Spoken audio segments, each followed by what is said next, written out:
Olha aí, estamos hoje com a maior liderança política do estado do Pará. O mais longevo.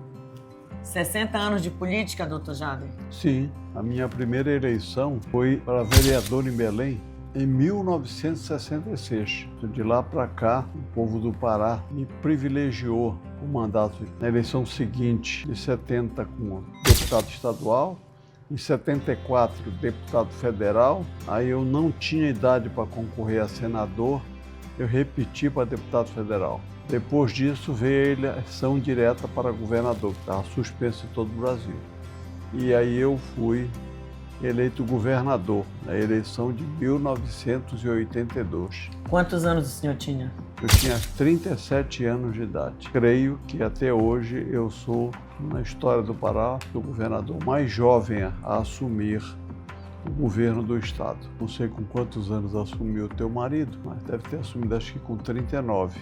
Foi. Mas eu assumi com 37. O Jader Filho, que hoje é ministro das cidades, sentado no meu pé de um lado e o teu marido sentado no outro pé do outro.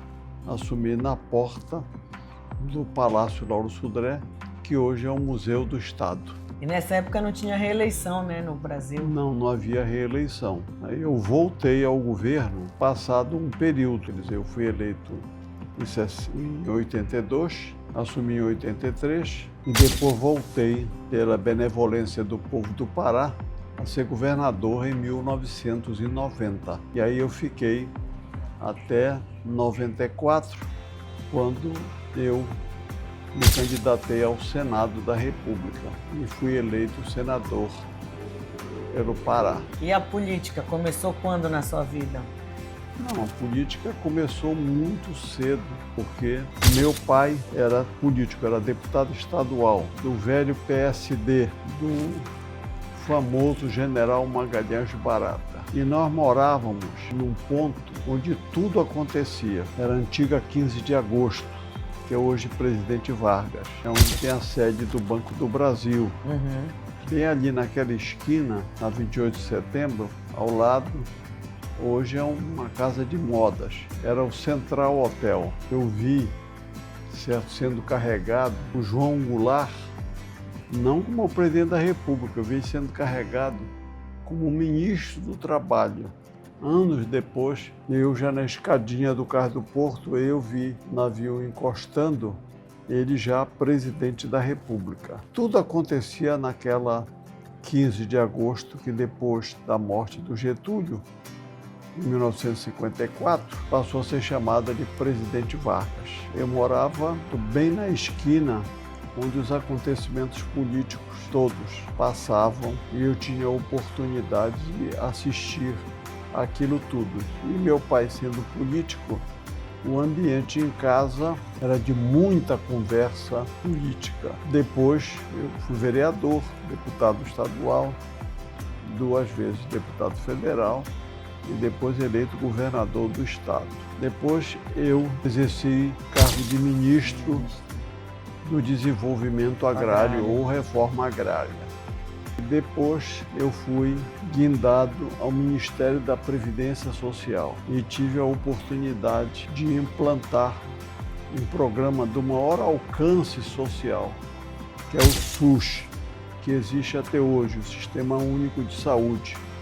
Porque antes só tinha atendimento médico hospitalar quem tinha carteira de trabalho e era ligado aos que chamavam os IAPs, que eram os Institutos de Previdência. Cada segmento, certo, econômico tinha um instituto. O Instituto de Pensões do Comerciários, do pessoal do Banco do Brasil. Enfim, cada segmento tinha o seu instituto. Foram todos eles juntados no SUS. E eu tive o privilégio de exercer e implantar um sistema único de saúde, que é algo profundamente avançado, porque aí, com o sistema único de saúde, todas as pessoas tinham direito a ter acesso ao sistema médico hospitalar no Brasil. Não precisa ter carteira de trabalho. Seria um programa universal. Universal de saúde. Como é até hoje, né? Como é até hoje. Então eu considero um privilégio, dentre tantos outros que eu tive na vida pública, foi este de implantar o SUS no Brasil. Não foi no Pará, foi no Brasil. E que é um marco, né? Me recordo que, inclusive, quando eu implantei o SUS, eu anunciei, foi no Palácio Bandeirantes, o governador Orestes Quércia. E o pessoal do INAMPS, de modo geral, as pessoas que detêm algum tipo de poder não querem abrir mão dele. E o pessoal do INAMPS não queria de jeito nenhum a universalização, essa coisa toda, porque eles detinham toda a parte médico-hospitalar da Previdência Social. O SUS foi um avanço fantástico. E eu me recordo, nisso eu tive o apoio de um grande médico de São Paulo, que me ajudou muito nessa empreitada, que foi o Dr. José Aristodemo Pinotti. Então eu lá em São Paulo cravei nessa portaria que implantou o SUS no Brasil. E que a gente vê o quanto é importante, e na pandemia foi a maior prova, né? Quando todos precisaram, independente de classe social, e o sistema privado não tinha leito para todos e o SUS estava aí para socorrer a todos, né? Exatamente.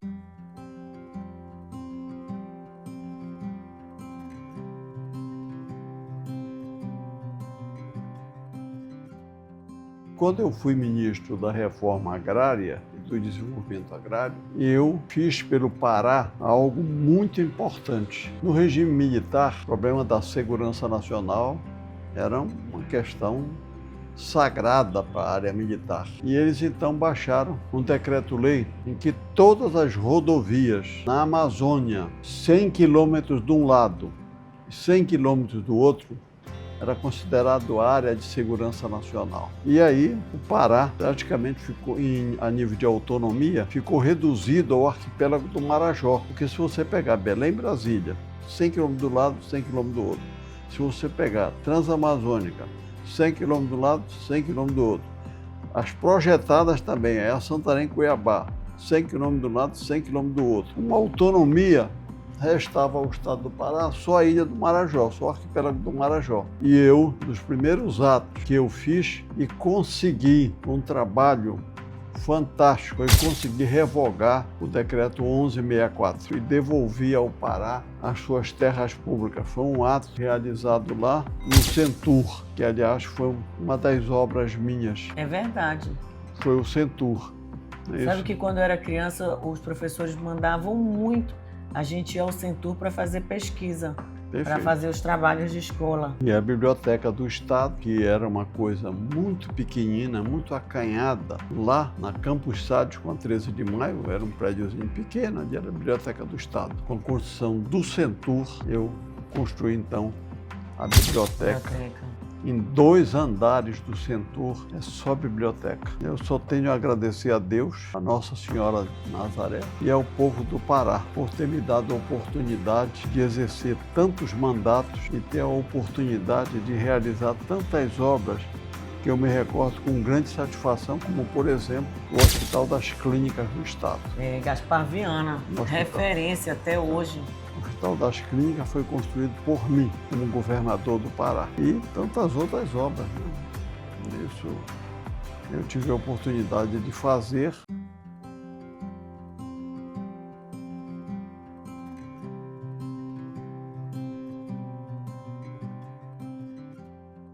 E agora nos conte um pouquinho da sua infância. Filho do seu Laércio Barbalho, da dona Joanele Barbalho. Baixinha, né? Meu pai era um homem alto, muito forte, depois ficou gordo. E minha mãe era pequenina, linda, era a dona Joanele. Meu pai também, a fotografia deles de casamento, meu pai era um galã. Então vem daí a beleza do Helder. Eu acredito que sim. Perguntar para a dona Alcione. E tu és uma privilegiada. Peguei um pedaço de homem. Sim. Quantos filhos a dona Joanele e o seu Laércio tiveram? 7 filhos. É o senhor. É o Lionel, que é o mais velho. Tá. Eu sou o segundo. O Joércio é o terceiro. O Luiz Guilherme o quarto. depois vem a Lídia Maria, é a quinta, depois vem a Mara Lúcia, é a sexta, e depois veio o Laercinho, é o sétimo. E aí o papai, do outro casamento dele, ainda me deu duas irmãs, a Marlúcia e a Marlina. E o senhor era um menino Dona Balbina. traquino ou comportado? Olha, eu não era tão traquino como o teu marido, né? O Helder. O Helder era um perigo. Agitado. Deus o livre e guarde. Isso, o Jader Filho, mais sonso assim e tal. Isso, mas o Helder era um perigo. Não parava um segundo. Não, Deus o livre e guarde. Me recordo até hoje de um episódio que ficou indelével para mim. Nós fomos passar uma temporada no Rio de Janeiro, num apartamento cedido pelo pessoal do supermercado São João. E uma hora eu adentrei na sala, e tinha um parapeito, toda a extensão da sala. Quem estava em pé no parapeito? A figura que hoje é governador do Pará e que deve brigar com os filhos pela travessura dos filhos. Ele estava em pé, o Jader do lado dele, mas não estava em pé, em cima do parapeito. Ele tinha arredado a cadeira, trepado na cadeira e passado para o parapeito. 18º andar. Quando eu vi aquela cena, eu fui devagar na sala pedindo a Deus que não aparecesse ninguém até eu me agarrar com ele. Me agarrei, né? Senão, tu não terias o marido que tu tens e o Pará não teria o governador que tem. Ainda bem que o senhor chegou na hora certa lá, para proteger.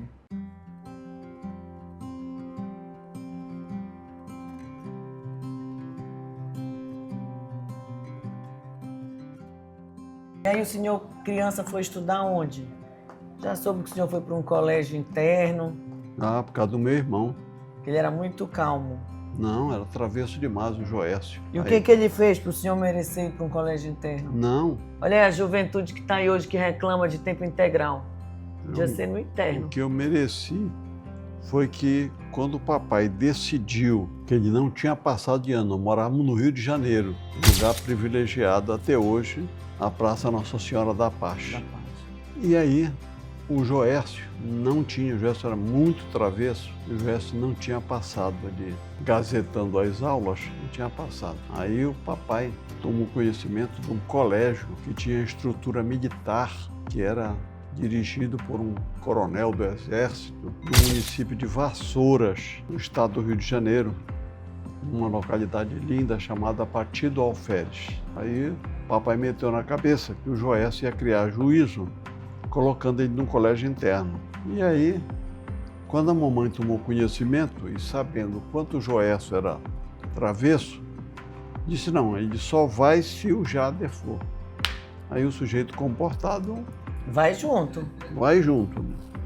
Lá eu fui para Partido do Alferes, que era um lugar que ficava a uns 600 a 700 metros acima do nível do mar, né? Na época em que a gente falava, saía fumaça.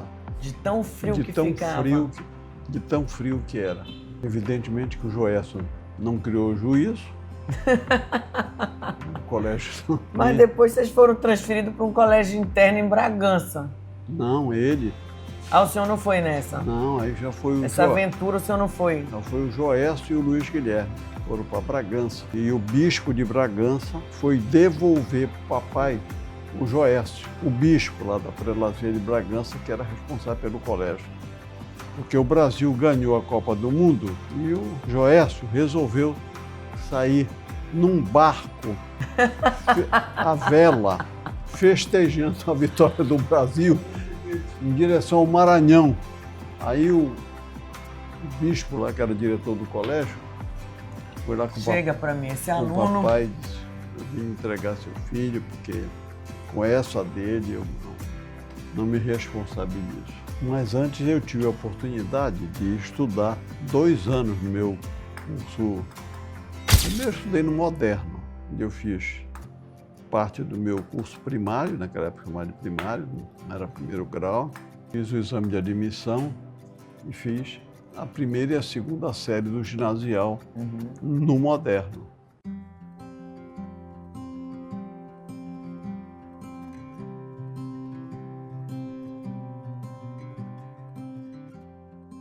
quando nós fomos levados para o Rio de Janeiro, com a transferência do papai.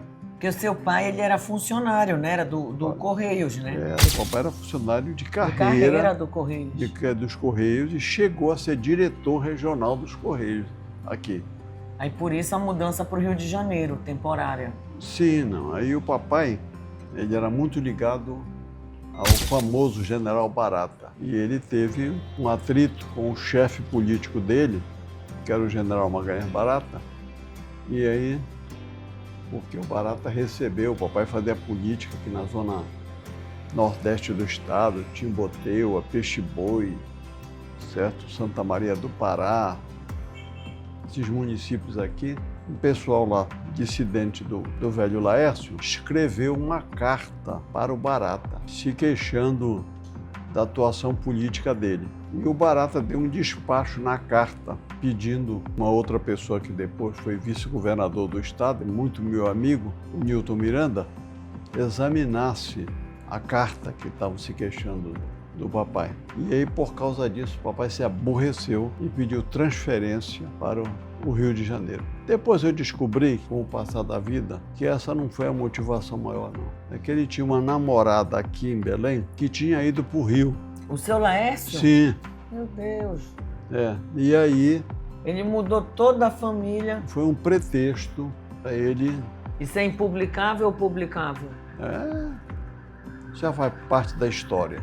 Aí nós fomos, o que foi um privilégio para nós, porque fomos morar simplesmente em Ipanema, perto da esquina onde o Vinícius de Moraes, o Toquinho, escreveram Garota de Ipanema. É isso, 2 quadras, a esquina onde passava a moça que ia para a praia. Continua linda até hoje. Elô Pinheiro. Elô Pinheiro, eles ficavam na esquina. E aí lá, Vinícius compôs essa música fantástica. Eu tive o privilégio, em viagens que eu fiz ao exterior, de ver sendo tocada no piano dos hotéis. Era uma música que ganhou curso internacional. Aí fomos para o Rio. E eu estudei lá no Rio, no colégio. Recentemente eu soube que quem está lá instalado é a Universidade Cândido Mendes. Bem atrás da igreja que fica na esquina, que é a Igreja Nossa Senhora da Paz.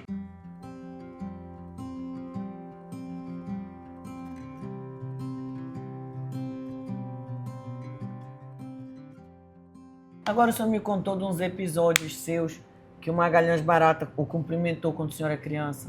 Ele, quando veio a última vez que ele veio para assumir o governo do Pará, o papai me levou para o aeroporto e era um voo da Panair do Brasil. Era uma referência, né? As pessoas se produziam todas, né, para pegar um voo. Tem o catetinho, eu fui no catetinho, tem a maletinha da Panair, tem bandejinha, bem legal. Uns holofotes, umas lâmpadas enormes que iluminavam o avião. Aí a porta do avião abriu. Quem surgiu, o primeiro passageiro que surgiu à porta foi o famoso General Magalhães Barata, todo de linho branco. Depois nós saímos e eu me recordo, ele cumprimentou o papai, ele já estava no carro, de pegar no braço dele.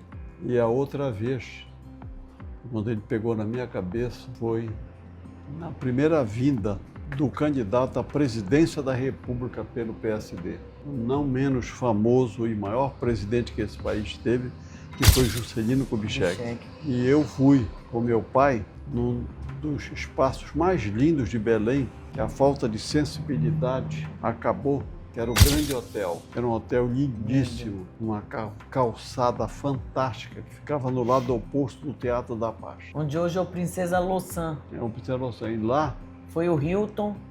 Ao fundo tinha um grande salão de eventos. E lá foi a convenção do PSD. Papai me levou, eu, papai e mamãe. E aí ele pediu pro Barata para bater uma foto. Não sei se ele foi para essa foto. E eu fiquei na foto, junto com o famoso General Magalhães Barata. Depois adentramos o recinto do Grande Hotel. Depois eu tive a oportunidade de conhecer um hotel com arquitetura idêntica, uma viagem minha à Europa. Em Milão, na Itália, tinha um grande hotel. Ele era o mesmo modelo e formato do nosso grande hotel aqui, que tinha uma calçada fantástica na frente do hotel, isso onde colocavam mesas e as pessoas iam em fim de tarde. E por lá passavam as moças bonitas vindo do que chamavam de escola normal, que era o IEP, que formava as normalistas. Isso, e passavam naquele calçadão. Do outro lado era o Teatro da Paz. E bem assim, ao lado do Teatro da Paz, era o famoso Bar do Parque. Que até hoje existe. Existe.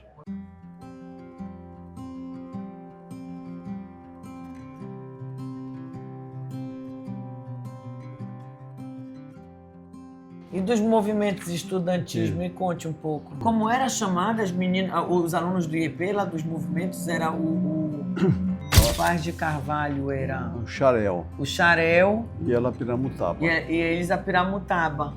Os alunos do IEP. Pedido. Tive o privilégio de estudar no CEPC, ali na Praça da Bandeira, bem ao lado do Quartel-General do Exército. Uhum. E o IEP, bem ao lado do Manuel Pinto da Silva. Do Manuel Pinto da Silva, Na está praça. todo reformado, Na lindo. Praça da República. E mantém a tradição do uniforme, a saia azul, drapeada, com a camisa branca. Que deu origem à música do Nelson Gonçalves. Minha linda normalista, não pode casar ainda, só depois de se formar. E o pai da moça é zangado, e o jeito é esperar. Era Nelson Gonçalves, o famoso Nelson Gonçalves. famoso Nelson Gonçalves. Agora, quando eu era criança, a minha avó gostava muito do Dr. Jader, né? Era Jader Trabalha. Jader Trabalha. Tem uma foto do meu primo pequenininho na João Fredo, na construção do prédio, com a camisa escrito Jader Trabalha. E aí a gente andava na casa das pessoas e até hoje a gente vê muito no interior, né? O calendário. Me conte, tem uma foto sua numa caçamba de um caminhão lá em Canaã dos Carajás, participando da criação desses municípios, Deus né? o livre. Levando energia elétrica. Deus o livre. Eu construí até hoje a maior rodovia do estado. PA 150. PA 150. São 1.140 quilômetros. Sai aqui do Muju, vai atravessando o estado, passa por Marabá e vai encerrar em Santana do Araguaia. E aí foram criados vários municípios, alguns deles que eu tive a oportunidade de participar da fundação. Alguns grandes municípios, como Redenção, no sul do Pará. é verdade. É isso que era um loteamento, uma figura que eu conheci, Moacir Luiz Vargas, o nome dele, e a esposa dele, que era uma advogada, a dona Terezinha. Eles tinham um grande aniversário lá, que ainda está vivo, o Giovanni Queiroz. Giovanni Queiroz, secretário do Estado de Agricultura. Em Redenção, eu quando fui lá conhecer o que era um imenso loteamento, só tinha um lugar para comer. Era uma churrascaria toda de madeira. E aí eu fui servido por uma figura que se gabava ter sido garçom do Juscelino Kubitschek. Ele chamava-se Chocolate, era como ele era conhecido. Tempos depois eu voltei. Redenção havia crescido demais. Eu fui visitar o Chocolate, que agora já era dono de uma padaria. Então foram muitas andanças Cidade forte, bonita, tá grande, pujante. por esse estado. Na época era a Celpa, né? Era do Estado. Sim, eu espalhei energia, porque a energia da hidrelétrica de Tucuruí só vinha até Belém. Só Belém era atendido pela hidrelétrica de Tucuruí. Nem os municípios vizinhos à hidrelétrica tinham energia da hidrelétrica. E no projeto que eu montei, eu consegui espalhar energia pelo estado inteiro, graças a Deus. Nessa região nordeste e lá na região do Tapajós, eu levei a energia da hidrelétrica do Curuaúna. No Curuaúna existia só uma etapa, a etapa para concluir, e eu que concluí a hidrelétrica do Curuaúna. E aí eu expandi a energia para Santarém, para toda aquela região, e para um dos lugares mais lindos desse estado, que se chama Alter do Chão. Caribe Paraense. A energia para lá foi levada por mim e inaugurada por mim. até a Alter do Chão. O asfalto também eu fiz naquela região, espalhei. É tanta história que eu fico até com medo das pessoas não acreditarem.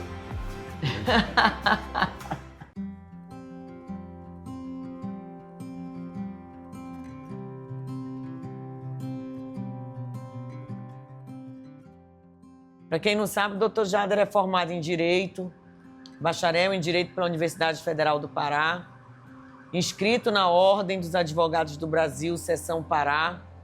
Nos conte um pouquinho de como foi a sua escolha pelo direito, como foi a sua turma da faculdade, quem eram os seus colegas, quem são os seus colegas. Tem uma foto bonita dele com a turma na época da formatura, né, lá na praça, bem em frente ao Largo da Trindade. Eu tive o privilégio de fazer direito, considero privilégio, e de ter como professores, os professores catedráticos de direito, homens da maior reputação intelectual e profissional. Me recordo, a introdução à ciência do direito, era o Dr. Daniel Coelho de Souza. Em direito constitucional, era o professor Orlando Bittar. Em direito penal, era o professor Aldebaro Clautal. Em direito civil, era o professor Joaquim Gomes de Souza. E alguns outros também muito famosos. Em direito internacional público, era o professor Meira Matos, Aderbal Meira Matos. Em direito privado, era o famoso professor Otávio Mendonça. Eram homens assim da maior relevância intelectual e profissional. Eu considero, portanto, que foi um privilégio, principalmente, paralelamente, quando entrei na Faculdade de Direito, foi também quando eu fui eleito vereador de Belém. Era isso que eu ia lhe perguntar. Tanto que eu assumi com a cabeça raspada. Era calouro. Eu tinha, não sei se ainda mantém atualmente, mas naquela época cortava o cabelo da gente, raspava e assumia a Câmara Municipal de Belém, certo? Careca, sem os cabelos. E comecei a minha trajetória. Cheguei a montar um escritório de advocacia. Só que eu verifiquei que direito é prazo. O advogado tem que estar atento para os prazos, sob pena dele prejudicar o patrocinado dele, o cliente dele, se ele perde um prazo. E eu verifiquei, portanto, que era impossível conciliar a vida pública, percorrer esse estado, como eu comecei a percorrer desde a época que eu era vereador em Belém, esse imenso estado, onde cabem 3 Franças, 3 territórios da França cabem no território do Pará, era impossível eu conciliar a atividade parlamentar, o disco parlamentar, e, ao mesmo tempo, o escritório de direito. Ainda cheguei a montar, na 13 de maio, o edifício Barão de Belém. Mas depois verifiquei que era impossível, eu tinha que fazer a opção. E aí eu fiz a opção pela carreira política, da qual, evidentemente, eu não me arrependo.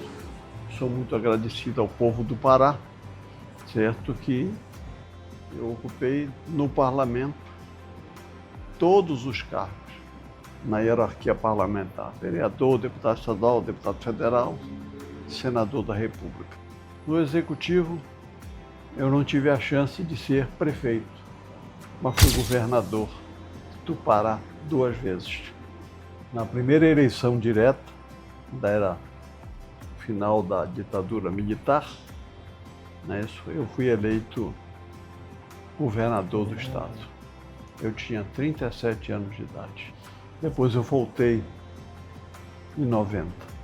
Então, a Faculdade de Direito, para mim, foi um aprendizado fantástico e eu tive muitos colegas interessantes que fizeram carreira no campo do direito. Eu citei aqui o Frederico Coelho de Souza, que foi um grande advogado, como foi o pai dele, que era professor de introdução à ciência do direito, o professor Daniel. Tanto que havia uma brincadeira, passou com o Daniel, pode comprar o anel.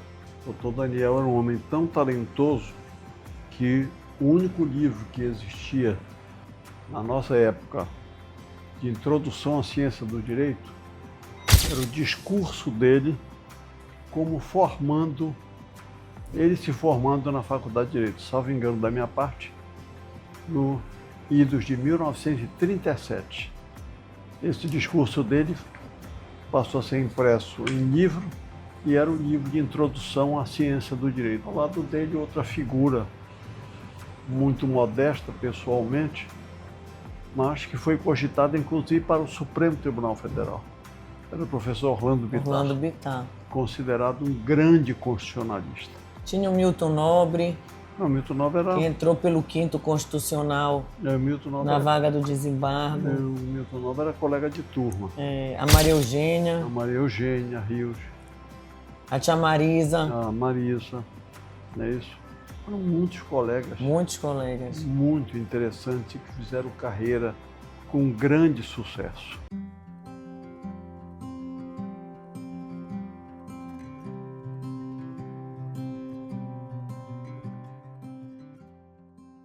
Conte daquele seu episódio. Meu Deus. Que estava o Hélio Gueiros junto. Esse episódio foi em Oriximiná. Nós tínhamos visitado a empresa Rio do Norte e ameaçava chover. E na hora do almoço informaram que na sede do município, em Oriximiná, havia caído uma torre da Embratel em cima de um colégio, o Colégio Lamira Bittencourt, e que tinha destruído todo o colégio. E eu fiquei imaginando se o colégio estivesse com os alunos, desastre, né? Isso que seria, graças a Deus, não estavam em aulas. Sabe por quê? Porque as professoras, diretor, tinham saído para o aeroporto para me receber. Foram para lá para me receber. Foi quando ventos, cerca de 100 quilômetros, bateram na torre, a torre entortou e caiu em cima da escola do Colégio Lamira Bittencourt. É isso. Então foram muitas as minhas andanças por esse interior do Pará. E daquele episódio do avião do senhor com Hélio Gueiros, que o senhor chegou a ponto do senhor se despedir das pessoas, que o senhor deu uma pane no avião. Sim, foi quando nós saímos da mineração Rio do Norte. Tinha havido essa intercorrência lá na escola. Na escola, e eu mandei as pessoas irem, fiquei por último. Nosso avião ficou por último. Quando nós levantamos o voo, Fernando Ribeiro, que é hoje presidente do Tribunal de Contas do Estado. Do Tribunal de Contas. Ele disse... Ele era deputado na época ou não? Só lhe acompanhava?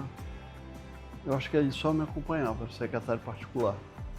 Ele disse, o motor direito embandeirou, usou essa expressão. Embandeirou é quando a hélice fica...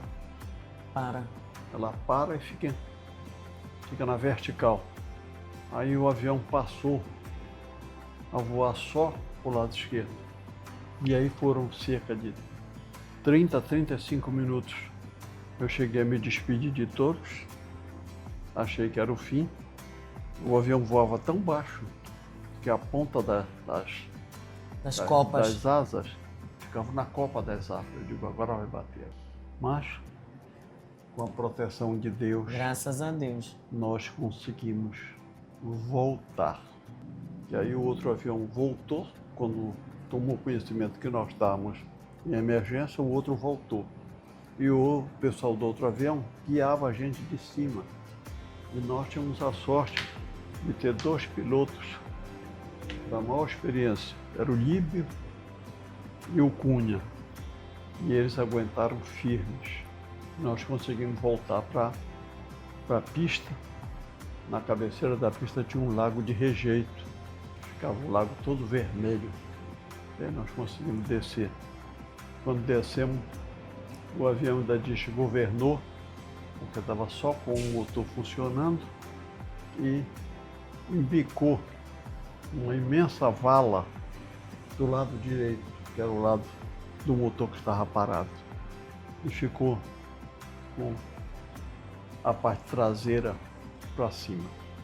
Eu pedi para o militar que me acompanhava que abrisse a porta logo que o avião batesse no solo.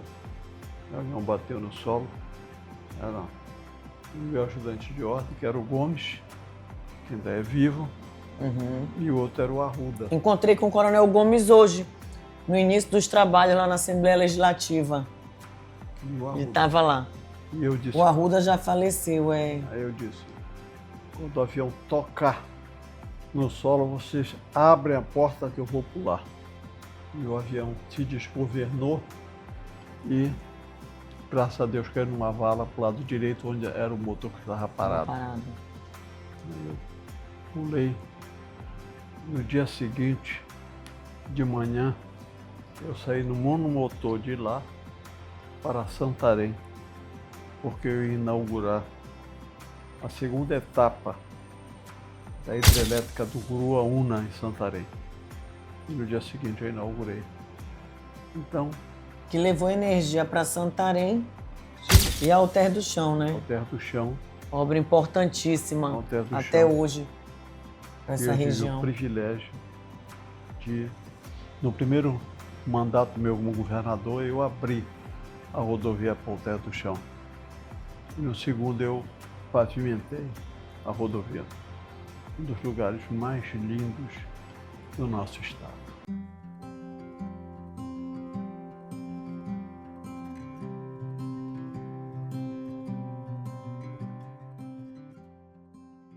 Agora vamos para uma fofoquinha.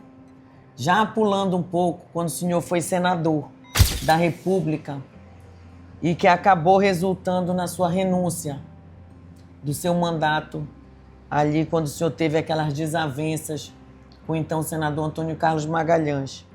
Ele, um pouco antes de falecer, numa das últimas entrevistas, chegou a confessar do arrependimento de ter tido essa discussão com o senhor. Na época, o presidente da República era Fernando Henrique, né? Que também, no seu livro, declarou que lhe considerava uma das pessoas mais inteligentes que ele já havia conhecido. O que o senhor me fala desse episódio? Nos conta, me fala não, né? Nos conta desse episódio envolvendo, então, senador baiano Antônio Carlos Magalhães. O Antônio Carlos era um homem de muitos predicados, mas era uma figura profundamente temperamental. Eu assisti do meu lado ele esbofetear um senador. Era um senador da Paraíba, Ney Suassuna. E eu cheguei a avisar para ele: Antônio Carlos, não faça isso comigo, que eu tenho um defeito, eu costumo reagir. E vai ser ruim para nós dois. Como foi? O senhor se arrepende? Não, me arrependo porque foi uma situação inevitável. Esse o atrito com ele foi quando eu fui eleito presidente do Senado. E ele estava na presidência do Senado. E ele resolveu me vetar. E eu concorri, ele presidindo a sessão, e ele teve que me declarar eleito presidente do Senado. E me convidou para tomar posse. Eu subi a escada lateral da mesa do Senado, pelo lado direito, e ele desceu pelo lado esquerdo. E eu me declarei empossado presidente do Senado Federal. Então foi uma situação inevitável, né? Ele era um homem profundamente temperamental, não cabe a mim a essa altura da vida, ele já partiu, mas era uma pessoa profundamente difícil e eu tive que reagir para assumir a presidência do Senado. E como foi ser presidente do Senado? Foi muito interessante. Eu presidi o Senado e tive que, depois de um período, deixar a presidência. eu renunciei à presidência do Senado, porque aí havia toda uma conspiração do Antônio Carlos, desta feita com o presidente da República, Fernando Henrique Cardoso. Um homem intelectual, um homem de muitos méritos, mas uma figura muito complicada. E eu me recordo, nós tivemos uma conversa no Alvorada, onde eu fui obrigado a dizer algumas coisas profundamente desagradáveis para ele. E aí eu tive que deixar o Senado. É quando o senhor renuncia, né? Eu renuncio para depois voltar dessa feita como deputado federal, onde o povo do Pará, com a sua generosidade, me deu uma votação espetacular. Eu fui percentualmente o deputado federal mais votado do Brasil. Eu tive 500 e tantos mil votos para deputado federal. Reconhecimento do povo Então, do Pará, o seu trabalho, a sua história, né? eu só tenho a agradecer ao povo do Pará.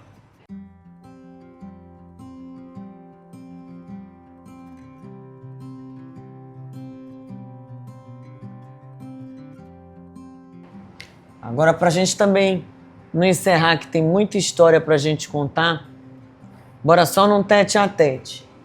Uma dica de um livro, leitura.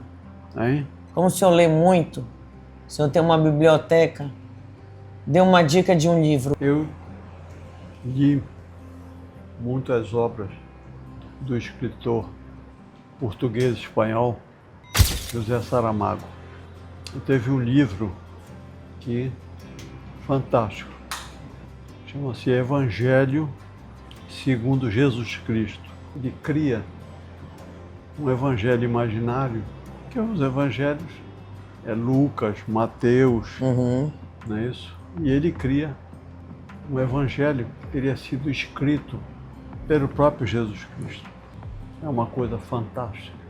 Todo o livro é fantástico. A primeira e a última página. Olha, toda semana vai ter uma dica. Agora uma música, doutor Jader.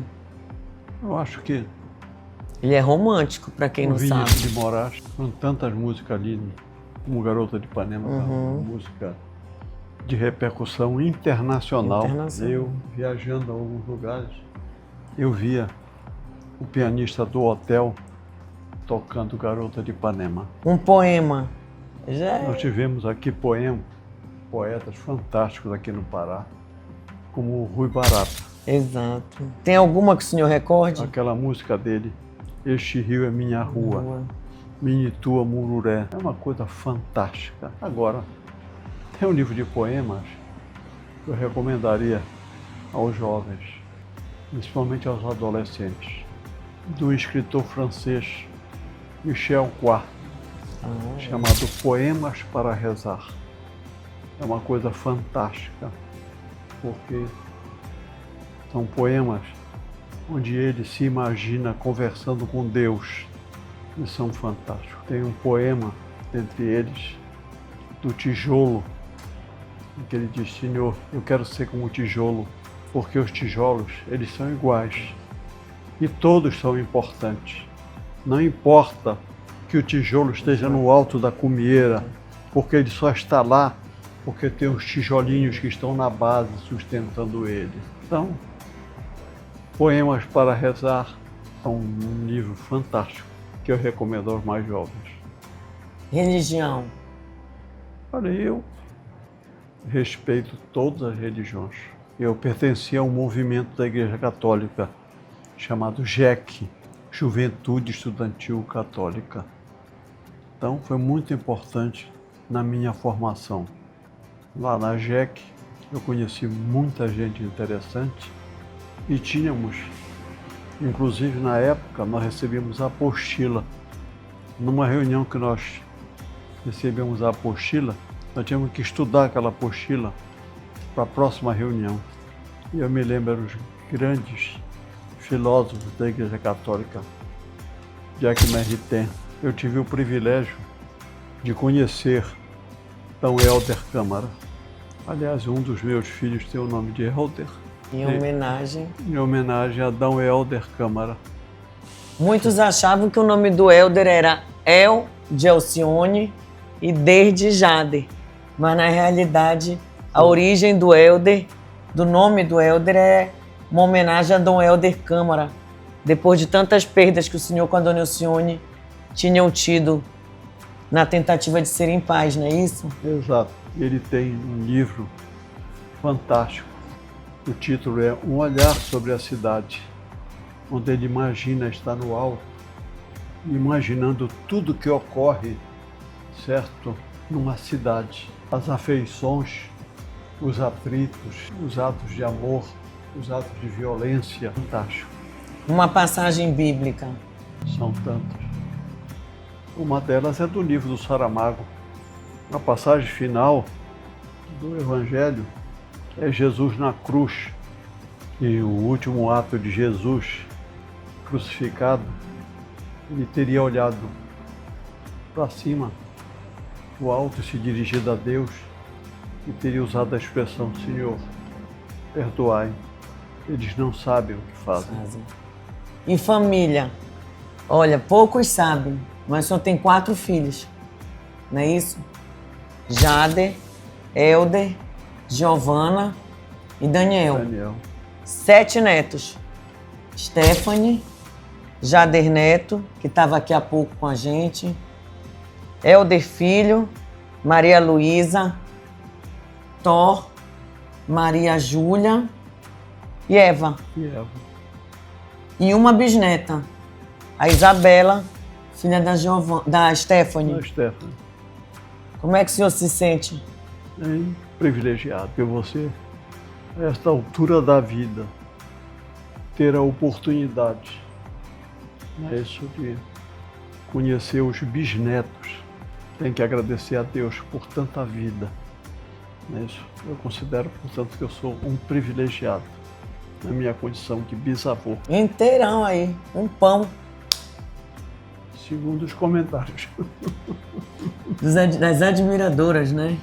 Graças a Deus. Olhe, a gente vai encerrar por hoje, não é isso?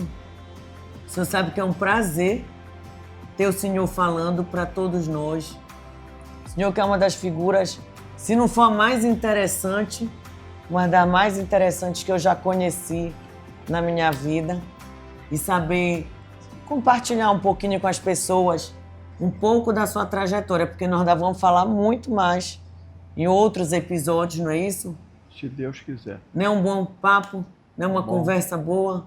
Vale a pena. Vale a pena, né? Vale a pena. E principalmente tendo essa nora, que eu considero como filha. Você sabe que nós lhe amamos, né? Obrigado. Até o próximo, não é isso? Até o próximo, se Deus quiser.